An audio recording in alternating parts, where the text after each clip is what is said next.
month long, we're searching for solutions, looking at the state of our schools and what can be done to improve Arizona's public education system. From underperforming schools and big class sizes to school security and teacher pay, the state of our schools is one of our most pressing challenges. News 4 Tucson's Monica Garcia joins us live from Midtown with what's being done. Monica. Hey there, Sean. As we just mentioned, Arizona schools face no shortage of obstacles, and with the new school year already underway, some of the biggest challenges they're seeing are tied to funding, with the impact being felt in the classrooms. We found Arizona ranks near the bottom nationwide when it comes to school funding, a fact advocates say is impossible to ignore. We're 48th in the nation as far as our funding for students. This summer, a federal funding freeze created fears that key programs might disappear.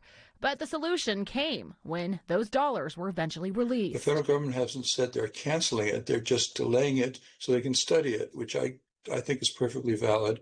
And now it's all been released. At the local level, the search for solutions found staffing shortages are forcing districts to stretch existing resources, sometimes at the expense of students. We've had to close a lot of schools. We've had to consolidate positions. We've had to let some people move into like an early retirement stage. Teachers tell us another result of shrinking budgets, larger class sizes and heavier workloads. Because we don't have enough funding to hire new teachers. Specialty programs aren't spared either. We discovered that even basic supplies like art materials are becoming harder to get. I think especially as an art teacher, I need a lot of supplies. The funding and getting that funding to sometimes get what we need and for kids to get what they need, I think sometimes that's tough. Union leaders say one solution has been creating teacher development programs, encouraging people from other careers to step into classrooms. A wide spectrum of people. I left the corporate world to come here. I've been a TA, I've been a long-term sub, and now I want to level up and get my certificate. At the district level, this solution may surprise you, offering free meals by tapping federal funds and cutting down on paperwork and meal debt. Parents also want to know that their kids are going to get food. We have free lunch available for all of our students at all of our campuses. Another workaround schools are turning to, upgraded bus tracking technology. A new ID swipe system gives real-time updates to parents and staff, boosting safety without the cost of hiring extra personnel. We need to know exactly when they step foot on a bus. We need to know that they're safely seated. But for long-term solutions, educators like Sandy Walden say lawmakers need to see the challenges firsthand. The message is listen, get out here. It's hard when we have people making decisions that aren't in schools, that aren't in the trenches. And you can see there's a lot of frustration there. So from recruiting new teachers to upgraded technology that does cut down on having to hire more personnel, they are working schools across southern Arizona to stretch every dollar. Searching for solutions, I'm Monica Garcia, News 4 Tucson. Thank you for that, Monica. And folks, as we continue searching for solutions to the challenges facing southern Arizona schools, we'd love to hear your ideas or any initiatives you have seen work successfully in other communities. In our month-long Searching for Solutions State of Our School series, we're looking at chronic absenteeism. Across Arizona, schools are struggling with record numbers of students missing class. News 4 Tucson's Monica Garcia joins us live now in Midtown with how some districts are finding creative ways to keep kids in school. Monica. Hey there, Eric. So we do know at least statewide more than 30% of students are missing at least 10% of the school year. And district leaders tell us that doesn't just hurt that student, but it also hurts classroom engagement. But they are now getting proactive when it comes to searching for a solution. From elementary to high school, Arizona schools are facing a student attendance crisis. According to the Arizona Department of Education, chronic absenteeism has more than doubled since the pandemic. It's the messaging of why to be in school, right? It's the messaging of, in order for you to be academically successful, socially successful, you need to be in school. In Sunnyside, all 21 campuses designed their own incentive programs, from monthly recognition to student rewards, and it's paying off. Over the course of the year, we improved chronic absenteeism 9.4%, which is huge. In the Vail District, Desert Willow Elementary randomly selects students each week. If they've been in class, they win prizes like gift cards or family activities. Your certificate and a bracelet. I say, hey, today is our day of random attendance, and if those students are present, which hopefully they are, they come up into the front office and we give them a prize. County leaders say they're also stepping in with creative funding fixes to protect programs that keep kids engaged before and after school. We have this dilemma, we have this obstacle, how do we get over it? Certain federal dollars you can figure out using some of what are called carryover dollars. These are kind of rainy day funds, and you have to kind of use it strategically like a puzzle to fund for other things. At the state level, Superintendent Tom Horn says stronger discipline and clear attendance policies must also be part of the solution. Bring back the old system, which was 9 absences and you flunk. There has to be a consequence that the parents care about, because the parents are the biggest factor in getting their kids to school. Guys, all you had to do was come to school to get your cool prize. From gift cards to stricter rules, schools agree every day in class matters, and districts are still searching for solutions to bring Arizona's absentee rates down. I think the incentives are always important for students because they have something to shoot for. A lot of people in general thrive on routine, and kids need to be in the routine of coming to school 5 days a week as long as they're not ill. They say get your kid in the routine of going to school every single day. Searching for solutions, I'm Monica Garcia, News 4 Tucson. Okay, Monica, thank you. And as we continue searching for solutions to the Some schools are more than 70 years old with leaky pipes and failing air conditioners, making it harder to keep kids in class. News 4 Tucson's Monica Garcia joins us now and shows us what's being done to keep the schools running. Monica.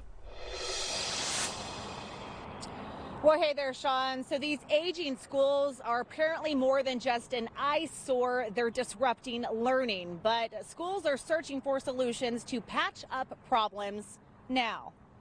The average Sunnyside school is nearly 40 years old. Some are pushing 70. That age shows when critical systems fail.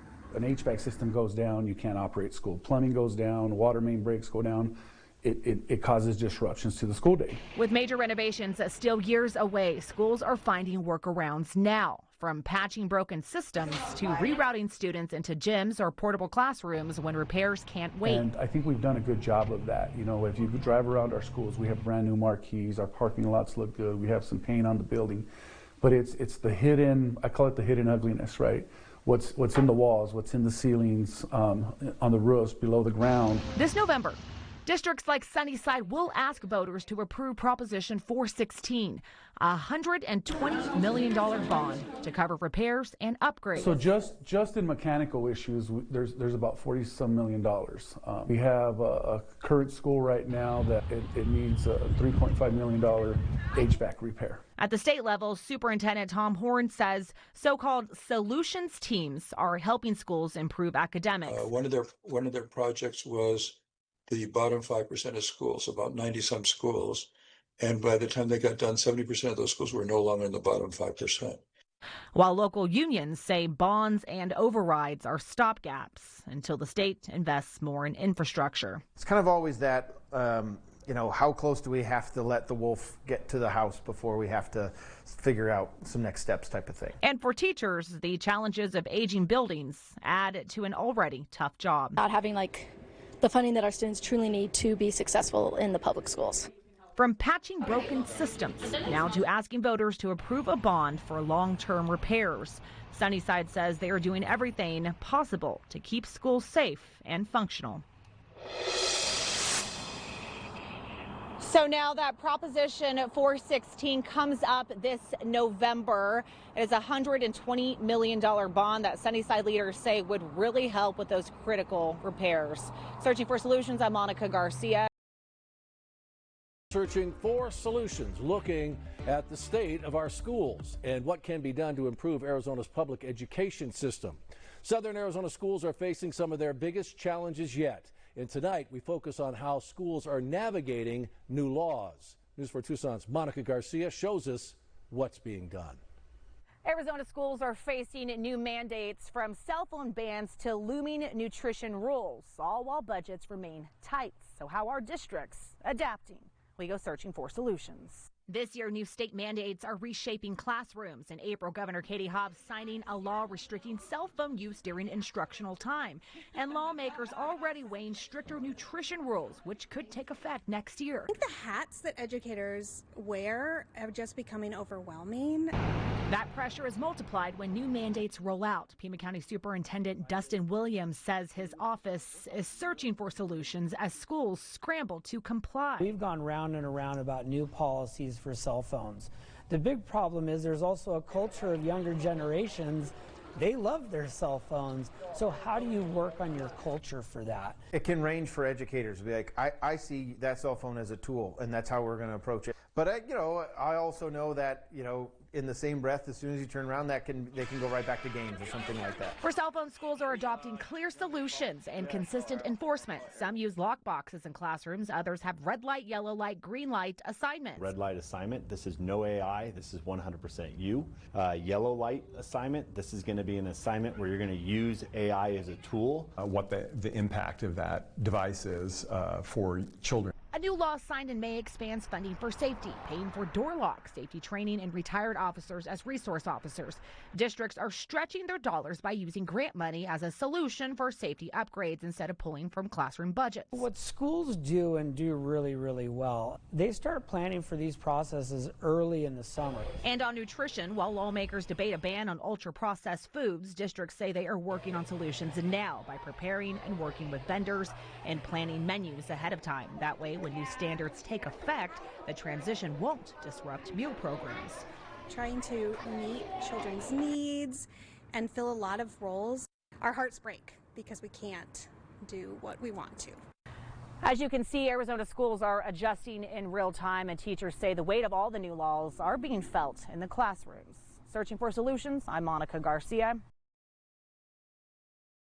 Tonight, we wrap up our series by taking your feedback to the top with the state superintendent's response to what we found out. News 4 Tucson's Monica Garcia joins us in studio with more. Monica. Hey there, Sean. From teacher shortages to class sizes, aging campuses to school safety, we have spent weeks gathering feedback from educators across southern Arizona, and now Arizona Superintendent Tom Horne is weighing in on those solutions and what more he believes needs to be done statewide. One of the biggest concerns we heard was the teacher shortage. Districts told us they are creating grow your own pipelines and training substitutes or aides to step into classrooms. One of the things that we're very intent on is that the teachers be properly prepared. Horne points to a new pilot program in Phoenix, the Arizona Teacher Registered Apprenticeship Program. You don't want people who are not prepared teaching kids, especially in the early grades. It offers on-the-job training with mentor teachers, courses on nights and weekends. The pay starts at $20 an hour. So people with a high school degree, it's a 4-year program as an apprentice, working with a teacher, and we will pay for that. And after 4 years, they'll have their college degree. We also heard how larger class sizes and aging buildings are straining schools and how communities are stepping up with bonds and overrides. And Sunnyside voters will decide this November on Prop 416, a $120 million bond for upgrades across 21 schools. So I have a lot of experience in passing overrides. And so if you want some ideas, have them call me and I'll give them some hints as to how to win an override. Horne says one solution is to encourage parents to vote, since overrides often pass when families show up at the polls. Most of the people who vote against overrides don't have children. So you want to have incentives for parents to come out to the school, which is also a voting place, to vote on the override. And while technology like panic buttons and bus tracking apps add a new layer of protection, Horne says they can't replace people on the ground. He believes every Arizona campus should have a school resource officer. Everything helps, but the main thing is to have a police officer in the school to defend the kids and the staff. We pay for the police officers. It doesn't cost the schools anything. Horn argues that SROs bring not only quicker response times, but also relationships with students and staff, something technology alone can't provide. That's my number one priority, is keep our kids safe. It's one more solution he says is critical as schools balance safety with limited resources. And as we've been telling you, Arizona schools are testing new ways to adapt, but leaders agree real change will take continued investment and communities willing to support the solutions. Sean. Thank you, Monica. And as we continue searching for solutions